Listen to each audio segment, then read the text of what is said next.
Namun, banyak sekali masyarakat Indonesia yang masih percaya dengan khasiat raja dan mengatakan bahwa raja ini sebagai budaya atau didasari dengan stigma konyol yang mengatakan bahwasannya semua tulisan Arab adalah Al-Quran.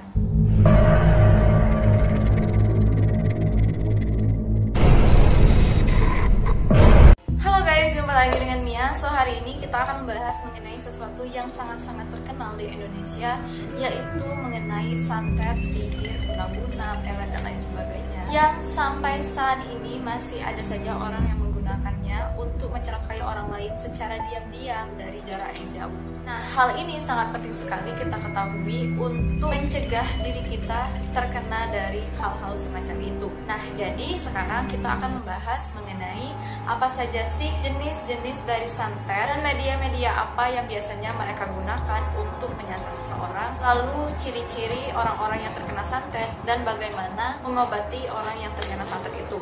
So, tanpa basa-basi lagi, langsung aja kita mulai.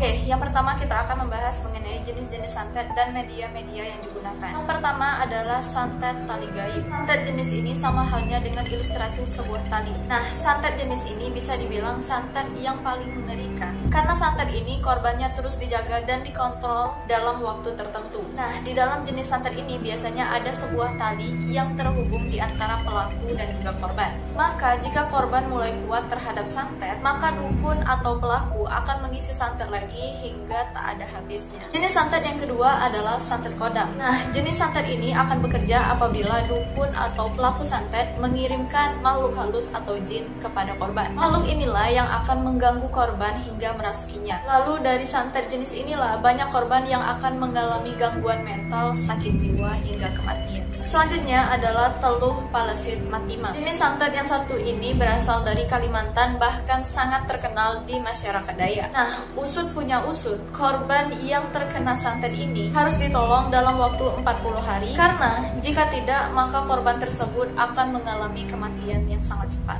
Selanjutnya adalah santet susuk konde. Nah, santet yang satu ini sangat terkenal di tanah Jawa. Santet ini pun akan sangat berbahaya jika mengenai manusia, karena biasanya korban yang terkena santet ini akan mengalami berbagai macam penyakit yang tak masuk akal. Penyakit-penyakit itu pun tak akan pernah bisa disembuhkan di sisi medis.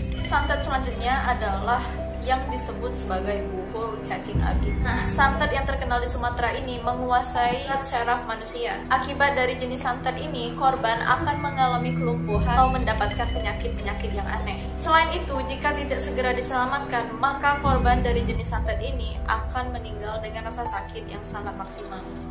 Selanjutnya adalah santet lepas. Ini santet ini biasanya dikirimkan oleh dukun atau pelaku santet seperti peluru. Nah, santet yang telah masuk ke dalam tubuh dibiarkan begitu saja. Lalu orang yang mengirimi santet tersebut hanya akan melihat dan mengamati reaksi korban dari kejauhan. Selanjutnya adalah santet susu. Nah, jenis santet yang satu ini adalah santet yang sangat terkenal dan biasa digunakan oleh orang-orang Indonesia, yaitu santet yang menggunakan benda-benda seperti jarum, paku, kawat, atau apapun yang akan membuat si penerima santet akan mengalami sakit sampai ke ubun-ubun. Nah, biasanya media yang digunakan oleh dukun atau pelaku santet ini adalah boneka, foto, atau benda-benda lainnya yang dimiliki oleh si korban. Selanjutnya adalah santet yang menggunakan tanah kuburan. Nah, pada jenis santet ini, tanah kuburan ini digunakan sebagai media untuk mengirimkan santet. Biasanya, tanah kuburan ini akan dibungkus dengan kain kafan dan dikirimkan pada malam hari. Nah, pada pengiriman santet jenis ini biasanya akan terlihat seperti bola api atau banaspati atau yang biasa disebut sebagai teluh.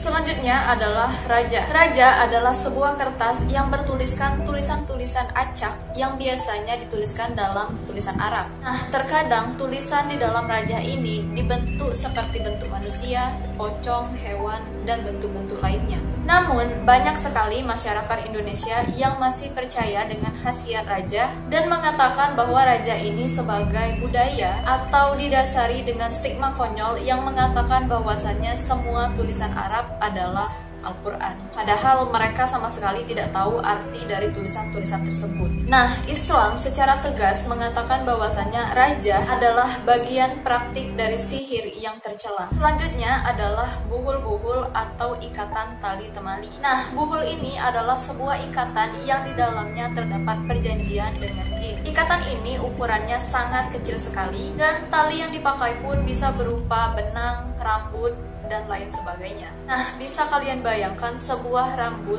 yang diikat sehingga bagian tengahnya ada ikatan kecil.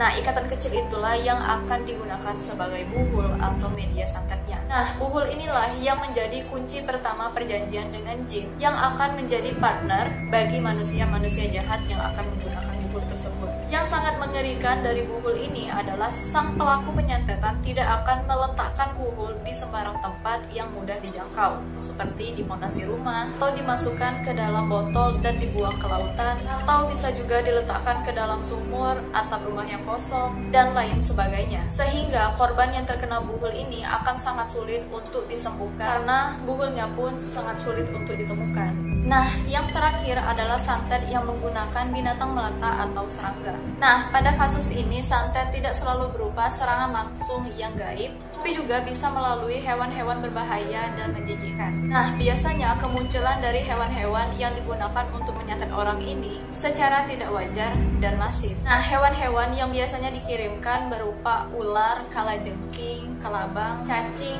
ulat, dan sebagainya. Hewan-hewan ini pun akan muncul secara rutin di dalam rumah, pada umumnya biasanya akan muncul di dalam kamar tidur atau kamar mandi. Itulah sebabnya jika kalian menemukan hal ganjil, khususnya jika hewan yang datang adalah ular, maka kalian bisa mengusirnya terlebih dahulu. Usut punya usut, ular inilah yang paling berbahaya dari jenis serangan ini. Tapi jika kalian telah mengusir ular itu sebanyak 3 kali dan ia masih terus kembali, maka kalian bisa membunuh ular itu sambil membacakan ayat suci Al-Quran.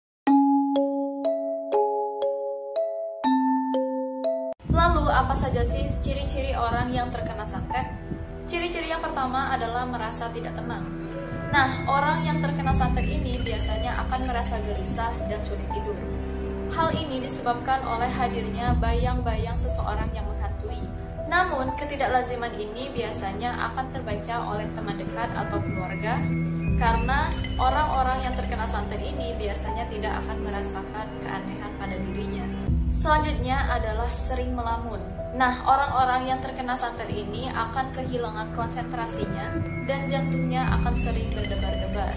Lebih jelasnya akan ada hal yang di luar dari kebiasaannya. Selanjutnya adalah mencium aroma yang mencurigakan.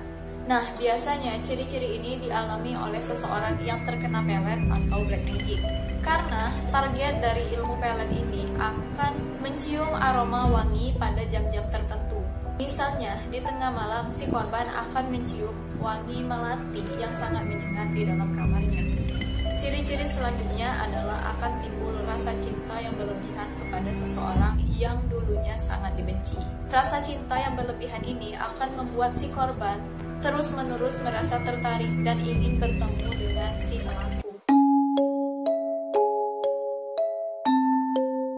Lalu bagaimana sih cara menyembuhkan orang yang telah terkena santet? Yang pertama adalah dengan meruqyah si korban. Nah, ruqyah ini menjadi salah satu doa untuk menghilangkan santet dari tubuh korban. Bagian dari ruqyah adalah membaca Al-Quran dan zikir yang mudah. Nah, hal itu sesuai dengan hadis riwayat Abu Dawud nomor 3884 dan At-Tirmizi nomor 2057.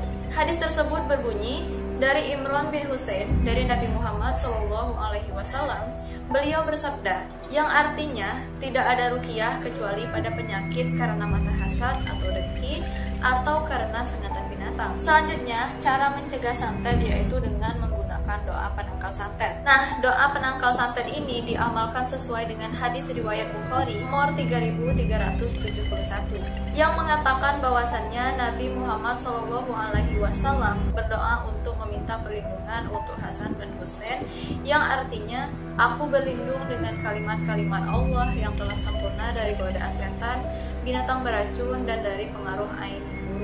Oke guys, jadi itu aja jenis-jenis santet, media-media yang digunakan, ciri-ciri orang yang terkena santet, dan cara menangkal santet. Lalu bagaimana menurut kalian? Apa pendapat kalian? Apakah kalian mempercayai santet-santet ini? Ataukah kalian adalah orang-orang modern yang sangat tidak percaya dengan hal-hal seperti ini? Please komen di bawah, tunjukkan opini kalian. Jangan lupa untuk like dan share video ini jika kalian menyukainya, dan buat yang belum subscribe, jangan lupa untuk subscribe. Jangan lupa juga untuk mengaktifkan tombol loncengnya agar kalian mendapatkan notifikasi ketika aku mengupload video baru. Sampai jumpa di video selanjutnya. Bye bye.